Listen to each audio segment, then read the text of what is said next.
Emma était une rêveuse passionnée, constamment en train de contempler la vie de ses voisins, les Peterson, à travers la fenêtre de sa chambre. Les Peterson semblaient mener une vie parfaite, une belle maison, des jardins luxuriants, des rires et des sourires qui semblaient ininterrompus. Emma passait ses journées à imaginer comment serait sa vie si elle pouvait vivre comme les Peterson. Elle rêvait de leur bonheur, de leur harmonie et de leur réussite apparente. Pour elle, leur vie était un conte de fées, et elle désirait ardemment faire partie de ce monde enchanté. Un jour, un vieil homme sage du village, Monsieur Miller, s'approcha d'Emma alors qu'elle regardait par la fenêtre.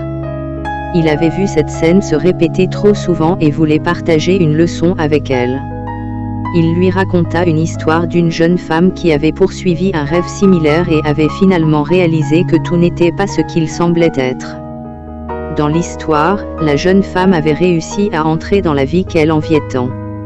Cependant, elle réalisa que derrière les sourires affichés, il y avait des défis et des luttes cachées. Les Peterson, malgré leur belle façade, avaient leurs propres problèmes, leurs inquiétudes et leurs insatisfactions.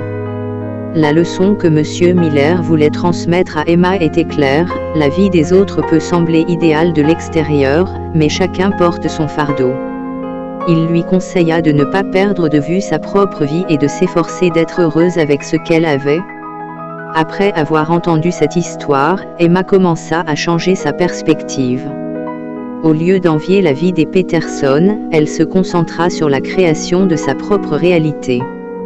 Elle commença à valoriser ce qu'elle avait et à embrasser sa vie telle qu'elle était. Petit à petit, elle découvrit le bonheur dans la gratitude et l'acceptation de sa propre histoire. Ainsi, la sagesse de M. Miller avait trouvé écho dans le cœur d'Emma. Elle comprit que la véritable richesse résidait dans l'appréciation de sa propre vie et de ses propres expériences, et non dans la comparaison avec celle des autres. Et dès lors, Emma a vécu sa vie avec bonheur et contentement, sachant que le plus grand trésor était d'être soi-même.